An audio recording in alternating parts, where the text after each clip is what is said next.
नमस्कार मंडळी, सर्वांचं शासन निर्णय GR या चॅनलवरती सहर्ष स्वागत. मित्र हो, 1 ऑगस्टपासून UPIचे नवीन नियम लागू होणार असून जर आपण पेटीएम, फोनपे, जीपे किंवा इतर कोणत्याही UPI ॲपद्वारे पेमेंट करत असाल तर नेमके हे बदल कोणते आहेत हे जाणून घेणं आपल्यासाठी खूप महत्त्वाचं आहे. आज आपण या व्हिडिओच्या माध्यमातून हे बदल जाणून घेऊयात. तत्पूर्वी आपण आपल्या शासन निर्णय GR या चॅनलवर नवीन असाल तर चॅनलला सबस्क्राईब करा आणि बेल आयकॉनला प्रेस करा, म्हणजे असेच नवनवीन माहितीपूर्ण व्हिडिओ आपल्यापर्यंत सहज पोहोचतील. मित्र हो, UPI सिस्टमचे व्यवस्थापन करणारी जी NPCI आहे, national payment corporation of India आहे, हिने नवीन मर्यादा निश्चित केल्या आहेत, जेणेकरून सिस्टमवरती जो स्ट्रेस आहे, अतिरिक्त दबाव आहे, तो कमी होईल. तसेच ऑनलाईन व्यवहार करताना ज्या अडचणी येतात त्या अडचणी कमी करण्यासाठी खास करून हे नवीन नियम लागू केलेले आहेत. तर या नवीन नियमानुसार पेमेंट फेल होणे किंवा विलंब यांसारख्या समस्या कमी होण्यास मदत होणार आहे. या बदलांचा महत्त्वाच्या ट्रान्झॅक्शनवरती परिणाम होणार नाही, परंतु बॅलन्स चेक करणे, स्टेटस रिफ्रेश यांसारख्या गोष्टींवरती नक्कीच मर्यादा लादल्या जाणार आहेत. NPCI यांच्यानुसार या मर्यादेमुळे UPI अधिक सुरळीत आणि विश्वासार्ह होईल आणि त्यामुळे एकाच वेळी जास्तीत जास्त लोक व्यवहार करू शकतील. आता नेमक्या UPIवरती कोणत्या नवीन मर्यादा लागू केल्या जाणार आहेत, तर आपण 1 ऑगस्टपासून म्हणजे पुढील महिन्यापासून जर UPI वापरकर्ते असू तर आपण आपला अकाउंट बॅलन्स फक्त 50 वेळा चेक करू शकणार आहोत.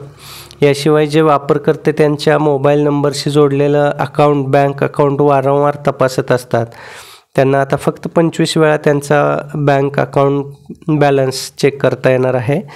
सिस्टमवर अनावश्यक भर पडू नये, तसेच अनेकदा ट्रान्झॅक्शन करताना स्पीड स्लो होणं किंवा ट्रान्झॅक्शन फेल होणं यांसारखे जे प्रॉब्लेम्स आहेत ते अधिक निर्माण होऊ नयेत याकरता या मर्यादा लादण्यात आलेल्या आहेत. ऑटोपेवर काही परिणाम होईल का, तर नवीन नियमानुसार आता आपल्या ऑटोपेवरही परिणाम होणार आहे. NPCI आणि UPI ऑटोपे ट्रान्झॅक्शनसाठी निश्चित वेळेचे स्लॉट सादर करणार आहे. याचा अर्थ असा की सबस्क्रिप्शन, EMI, वीज बिल आणि पाण्याचे बिल यांसारखे शेड्यूल केलेले पेमेंट आता दिवसभर कधीही करता येणार नाही. हे पेमेंट ट्रान्झॅक्शन करण्यासाठी एक निश्चित वेळ ठरवण्यात येणार आहे. या निश्चित वेळेतच आपल्याला पेमेंट करण्याची प्रक्रिया पूर्ण करता येणार आहे. हा एक निश्चित तांत्रिक बदल आहे, परंतु यामुळे आपल्या सिस्टमवरील ताण नक्कीच कमी होऊन तिचा वेग सुधारण्यास मदत होणार आहे. आता प्रत्येक UPI कार्यकर्त्यावर परिणाम होईल का, तर नक्कीच प्रत्येक UPI कार्यकर्त्यावरती परिणाम होणार आहे.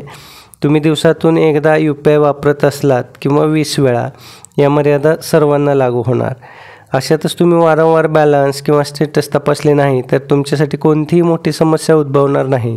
हे बदल प्रत्यक्षात मोठे ट्रान्झॅक्शन करणाऱ्या वापरकर्त्यांना लक्षात घेऊन केलेले आहेत. यामुळे नकळत सिस्टमवरती जास्त भार पडत असतो, तो भार कमी करण्याचं उद्दिष्ट या ठिकाणी ठेवलेलं आहे.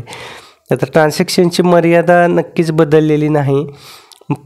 पूर्वीच्या ज्या मर्यादा होत्या म्हणजेच प्रतिव्यवहार 1 लाख रुपयांपर्यंत आणि आरोग्यसेवा किंवा शिक्षण यांसारख्या काही श्रेणींमध्ये 5 लाख रुपयांपर्यंत ट्रान्झॅक्शन करता येणार आहे. 1 ऑगस्टच्या अपडेटसह या मर्यादा बदलणार नाहीत.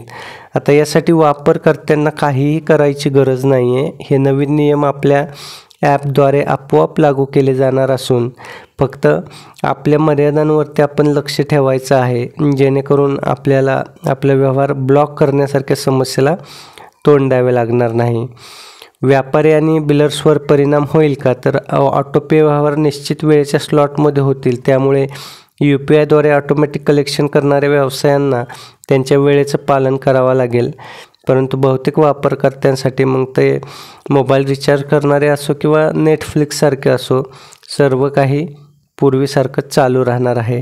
तर असे हे महत्त्वपूर्ण बदल मित्र हो, आपण आपल्या मित्रांपर्यंत WhatsAppच्या माध्यमातून हा व्हिडिओ शेअर करूनसुद्धा आपण त्यांना पाठवू शकता, त्यांच्या लक्षात आणून देऊ शकता, म्हणजे त्यांनासुद्धा या नवीन नियमांबद्दल माहिती होईल. मित्र, व्हिडिओ आवडला असेल तर व्हिडिओला लाईक करा आणि आपण या चॅनलवर नवीन असाल तर आपल्या चॅनलला सबस्क्राईब करून बेल आयकॉनला प्रेस करा. धन्यवाद.